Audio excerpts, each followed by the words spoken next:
Workers అందరూ ఒక విషయం చెప్తున్నాను, ఒక్కసారి గట్టిగా సిఐటియు సిఐటియు సిఐటియు. ఓకే, ఇక్కడ ఉన్న పెద్దవాళ్ళందరికీ నమస్కారం. నేను భద్రాచలం బుర్రంపాడు మండలం సారపాక నుంచి వచ్చానండి. మేము ఒక 60 మెంబర్స్ వచ్చాము. కొంతమంది అనారోగ్య కారణాల వల్ల రాలేదు, దానికి క్షమించండి. నా పేరు నీలకంఠం శ్రీనివాసరాజు. నేను ఒక అంటే సాంకేతిక మేస్త్రిగా చేస్తున్నాను. అలాగే మా యాకూబ్ గారు కూడా ఉన్నారు. ఒక విషయం ఏంటంటే, మనం గత ప్రభుత్వం టిఆర్ఎస్ ప్రభుత్వం ఉన్నప్పుడు మనం వాళ్ళు ఏదో 1000 రూపాయలు పెంచాలి అది అని చెప్పి పాలాభిషేకాలు ఇవన్నీ చేసినాక తర్వాత ఏదో జరిగిందో అయిపోయింది. తర్వాత ఈ రేవంత్ రెడ్డి ప్రభుత్వం వచ్చాక ప్రామిస్ గా చెప్తున్నాను, ఇదే మైకి, ఇట్లాంటి మైకే పొంగులేటి శ్రీనివాస్ రెడ్డి గారు, పొంగులేటి సీనన్నానే ప్రేమకు పెంచుకునే వాళ్ళం మేము. ఆయన మా సారపాక టెండర్గా సమ్మె చేశాం, 45 రోజులు సమ్మె చేశాం. మన అందరికీ తెలిసిన విషయం. ఆ సమ్మె దగ్గరికి పొంగులేటి సీనన్న వచ్చి సీఎం అనే దానికి నాకు మంచి కావట్లేదు, పొంగులేటి శ్రీనివాస్ రెడ్డి గారు ఆయన ఏం చేశారు, టెంట్ దగ్గరకు వస్తే నేను పిలిపించి ఇదే చెయ్యి, ఈ చెయ్యితోనే ఈ మైకే ఇచ్చి అన్నా మాట్లాడు అంటే ఆయన ఏమన్నాడు, మీకు 3 నెలల్లో 18,000 రూపాయలు నేను ఆమోదం చేపిస్తాను, సాల్వేస్ 18,000 రూపాయలు నేను చేపిస్తాను, అంతకంటే ఎక్కువ చేపిస్తాను అని ఆ రికార్డింగ్ నా దగ్గర ఇప్పటికి ఉంది. నా దగ్గర కాదు, నాతో పాటు పనిచేసే గ్రామ పంచాయతీ వర్కర్స్ దాదాపుగా అందరి దగ్గర ఉంది ఆ రికార్డింగ్. మేము తర్వాత సీతక్క ఏం చేసింది, మన గ్రామ పంచాయతీ వాటన్నిటికీ ఆమె ఇన్ఛార్జ్ అయిపోయింది, ఆమె మంత్రి అయిపోయింది.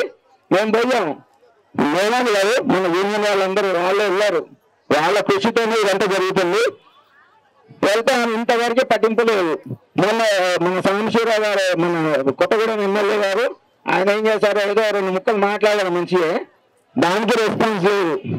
అంటే నేను అనేది ఏంటంటే, ప్లీజ్ దయచేసి మీ అందరికి చెప్తున్నాను, యూనియన్ లీడర్లకు చెప్తున్నాను, మా దగ్గర ఏజే రమేష్ గారు ఉన్నారు, తర్వాత అటు సైడ్ చెర్ల సైడ్ చేసే చారి గారు ఎవరు ఉన్నారు. విషయం ఏంటంటే 45 రోజులు సమ్మె చేశాను.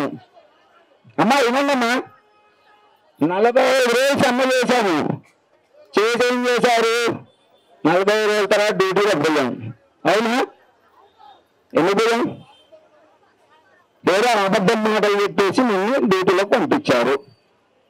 అవునా, పోయాం మనం ఫాల్ట్ మనం. ఎందుకంటే నమ్మాం, ఇప్పుడు మన లీడర్లు ఏది చెప్తే అదే నమ్ముతాం మనం. ఇప్పటికైనా అంతే, డ్యూటీ మానేమంటే మానేస్తాం, లేదు సమ్మె చేస్తే లేదు, మీరు 5,000 రూపాయలకే డ్యూటీ చేయండి మనం లేదు చెప్తే మనం చేస్తాం.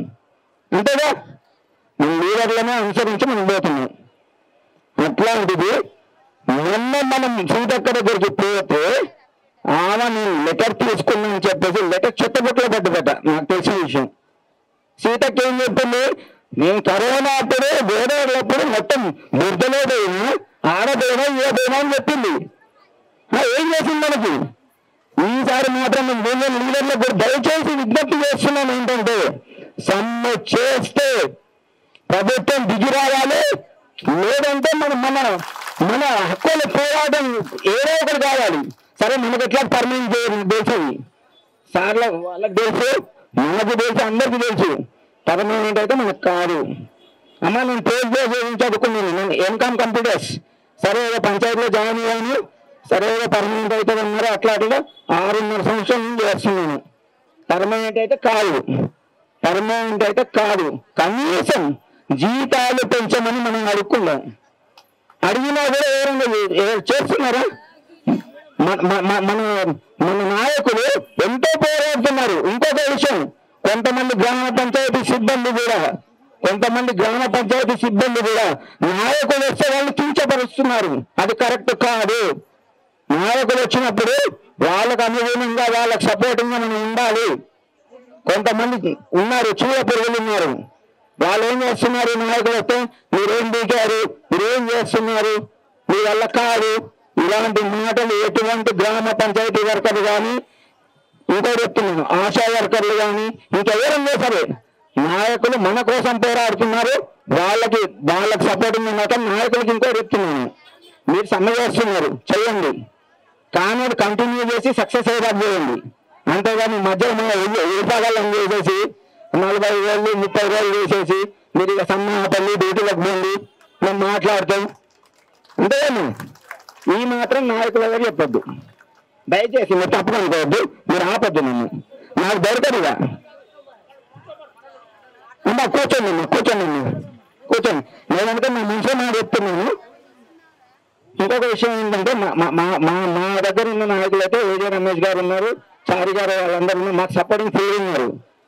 కానీ మమ్మల్ని డిస్కరేజ్ చేయొద్దు. మేము 45 రోజులు సమ్మె చేసినప్పుడు మేము ఇంకా చేద్దాం అనుకున్నాం, అసలు ఫుల్గా చేద్దాం అనుకున్నాం. అప్పుడు ఏం చేశాం, 45 రోజుల తర్వాత అయిపోయింది, కొడుకు వచ్చింది, ఇంకా మీ డ్యూటీలోకి పోయింది, ఏదో చేద్దాం ఉన్నారు. సంవత్సరం దాటింది. ఇప్పుడు మా దగ్గర 6 నెలలు జీతాలు లేక కొంతమందికి, మాకు 3 నెలలే, 3వ నెల రన్నింగ్. కొంతమంది భద్రాచలం వాళ్ళకి 4వ నెల రన్నింగ్. అంటే మేము 5వ నెల, కొంతమందికి 8 నెలలు 9 నెలలు ఉంది. మేము అనేది ఏంటి, ఆ ఇచ్చే జీతాలైనా అదే టైంకి ఇస్తే ఒక్కొక్కళ్ళకి చెప్తున్నా సార్, లీడర్ గారు మీరు ఏమండి, ఒక్కొక్కళ్ళకి మినిమం ₹1,00,000 అప్పు లేదంటే నాకు చెప్పు తీసుకొస్తాను. నేను మినిమం ₹1,00,000 అప్పు ఉంది ప్రతి ఒక్కళ్ళకి. అదే జీతాలు ప్రతి నెల వస్తే వాళ్ళు చిన్నగా అప్పులు తీసుకుంటా ఉంటారు, అడ్జస్ట్మెంట్ చేసుకుంటా ఉంటారు. అంతగా 4 నెలలు 5 నెలలు. ఇంకొకటి మల్టీపర్పస్ విధానం అనేది ఏదైతే ఉందో, మాకు మల్టీపర్పస్ విధానం తర్వాత సంగతి. ఆదివారం సెలవు దినాలు, ఆదివారం ఒక్కరోజు మనం డ్యూటీకి పోకపోతే ఫోన్లు వస్తాయి. సూపర్వైజర్, శానిటరీ మేస్త్రి, అమ్మ ఎవరున్నారు నీళ్ళు, ఒక్కరోజు మీరు సమ్మెకి వస్తే నీళ్ళ కోసం 100 మంది ఫోన్ చేశారు. మరి ఆ 100 మంది ఎందుకు మనకు సపోర్ట్ చేయరు? ఆ ఊరు వాళ్ళు ఎందుకు సపోర్ట్ చేయరు? ఆ ఊరు వాళ్ళు సపోర్ట్ చేయాలంటే మనం ఒకరోజు మొత్తం కంప్లీట్ గా డన్ చేయాలి. ఈ రోజు మనం కాన్ఫిడెన్స్ ఏం చేసాం, మా ఊర్లో నీళ్ళు ఇచ్చేవాళ్ళు పాపం ఇబ్బంది పడద్దు, ఊర్లో వాళ్ళు పంప్ ఆపరేటర్లు నీళ్ళు ఇవ్వండి. మా ఒక్క పంప్ ఆపరేటర్ మాత్రం వచ్చాడు, సీనియర్ కాబట్టి ఆయన వచ్చాడు. మిగతా వాళ్ళందరూ మా ఏరియా నుంచి ఒక్క పంప్ ఆపరేటర్ తీసుకొచ్చాం. మిగతా వాళ్ళని ఆపాము, ఎందుకంటే ఊర్లో వాళ్ళకి ఇప్పుడు రంజాన్ టైం, సరే ముస్లిమ్స్ కి వాళ్ళకి మన హిందూ బంధువులకి వాళ్ళకి ఇబ్బంది కలగద్దు అని చెప్పేసి ఈసారి నీళ్ళు వదలండి అన్నాం.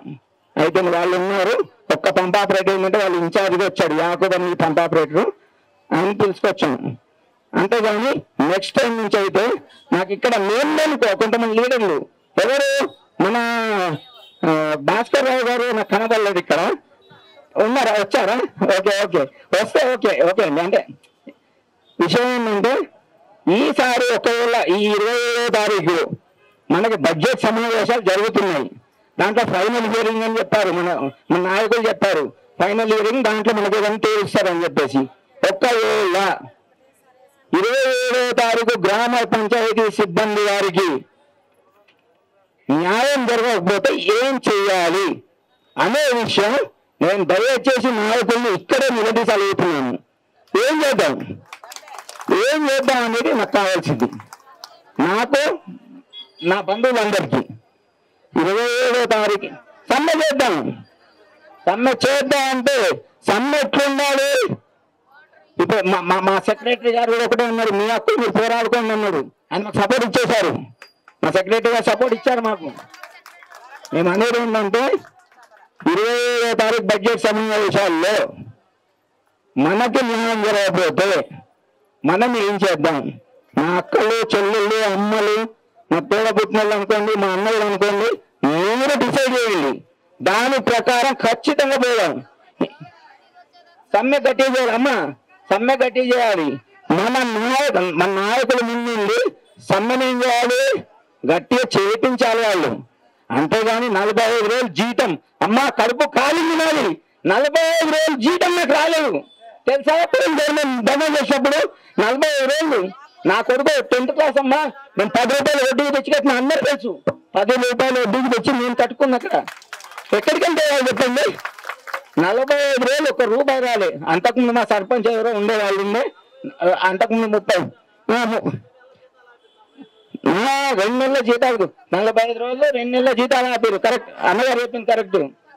అదే విషయం. నేను అనేది ఏంటంటే, నేను అంటే వాళ్ళని ఏమన్నట్లే, మనం ఏమంటే ఎవరిని అనట్లే. నేను అనేది ఏంటంటే, మనం చేస్తే కలిసి కట్టుగా అందరం చేద్దాం. లేదు ఇదే 9,500కి మనం చేద్దాం, ఇదే 9,500తో 2 లక్షలు అప్పు చేసుకొని మనం అట్లనే బతుకుదాం. అప్పు చేసినా మనం బతాం, మన అప్పిచ్చడోళ్ళు ఉంటారు. కానీ అప్పిచ్చడోళ్ళు ఏమంటున్నాడు, అయ్యా నిన్న పోయిన నా కొడుకు 10th ఇప్పుడు రాస్తుంది కొత్తగూడెంలో, అయ్యా నీకు ఏ రకంగా అప్పియాలయ్యా అన్నాడు. నీకు 5 నెలల జీతం లేదుగా, ఎట్లా అప్పియాలి అని అడిగారు.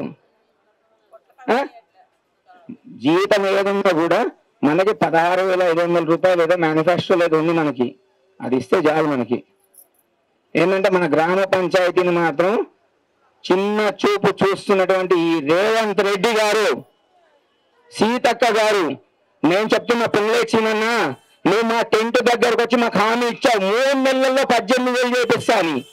ఈ హామీని నువ్వు అమలు చేయకపోతే next Khammam district, Kothagudem Khammam district లో ఎట్టి పరిస్థితిలో నువ్వు గెలవడమని మాటిస్తున్నాను. నేను 100% నా గ్రామ పంచాయతీ కుటుంబం వేరే చెప్తున్నా. ఏ ఒక్కరు మా గ్రామ పంచాయతీ మొత్తం 3-4 వేల కుటుంబాలు ఉన్నాయి, 2,000 కుటుంబాలు 3-4 వేలు, నా క్లారిటీ లేదు. ప్రతి ఇంట్లో 4 ఓట్లు మాత్రం ఉన్నాయి, 4 ఓట్లు కంపల్సరీ ఉన్నాయి. 4 × 2 3,000, 4 12,000 ఓట్లు ఖమ్మం కొత్తగూడెం డిస్ట్రిక్ట్ నుంచి మాత్రం నీకు అసలు పడవు. సినిమా అయితే నీ చాప్టర్ క్లోజ్. 100% చెప్తున్నా. నువ్వు మాకు ఈ 21వ తారీఖు మేనిఫెస్టోలో నువ్వు సీతక్కతో కలిసి మాట్లాడు. ఇదే సారపాక పోయ్యా, నేను 100 చోట్ల తిరిగా, వాళ్ళకి మాట ఇచ్చేసి నేను వాళ్ళకి చెప్పా 3 నెలల్లో నీ 6 గ్యారెంటీ మాకు అవసరం లేదయ్యా, నీ బస్ టికెట్ అవసరం లేదు, లేదంటే నీ ఇంద్రమ్మ ఇల్లు అవసరం లేదు. మాకు కావాల్సింది ఏంటి, మాకు మాట ఇచ్చిన ప్రకారం 18,000 జీతం ఉంది, వద్దు 16,000 ఇవ్వాలి, మాకు 18,000 అవసరం లేదు, 16,000.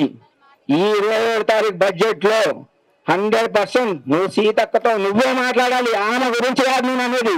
నువ్వు మాకు మాట ఇచ్చావు 16,000 నుంచి 18,000 రూపాయలు నువ్వు ఇప్పిస్తాను. నువ్వు 3 నెలల్లో నువ్వు సంవత్సరంన్నర ఇచ్చాను గడువు నీకు. అది అయిపోయాక ఈ 27వ తారీఖు తర్వాత 100% చెప్తున్నా, ఒక్కవేళ గ్రామ పంచాయతీ కుటుంబం ఎవరు కూడా నాకు సపోర్ట్ చేయకపోతే ఇదే ఇందిరా పార్క్ ఒక్కరిని వచ్చి పెట్రోల్ వేసుకొని తగలబెట్టుకుంటాను. నేను ఇది మాటిస్తున్నాను అందరికీ, ఇది 100% మాటిస్తున్నాను. నా పేరు నీలకంఠం శ్రీనివాసరావు, సారపాక గ్రామ పంచాయతీ శానిటరీ మేస్త్రిగా చేస్తున్నాను.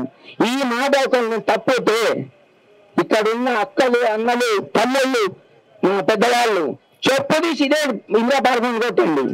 100% పెట్రోల్ వేసుకొని తగలబెట్టుకుంటాను మాటిస్తున్నా. అంటే నేను చెప్పేది ఇంకోటి ఏంటంటే, ఇక్కడున్న మీడియా వారికి ఇంకోటి అవకాశం దొరకదు, దొరికేది ఒక్క అవకాశమే. ఇంకొకటి అవకాశం దొరికిన మాట్లాడుతున్నాను. ఇంకోటి సరే లాస్ట్ లో ముగిస్తున్నా. ఇక్కడున్న మీడియా వారికి పోలీసు వారికి నా ప్రత్యేక ధన్యవాదాలు. వాళ్ళు నిజంగా చాలా సపోర్టింగ్ ఉన్నారు, పోలీసు వాళ్ళు కానీ మీడియా వాళ్ళు కానీ, వాళ్ళకి ప్రత్యేక ధన్యవాదాలు. ఇంకోటి నా బంధుమిత్రులు ఎవరినన్నా నేను ఏదన్నా దూషించి మాట్లాడుంటే క్షమించండి. ఓకే, ఇక మన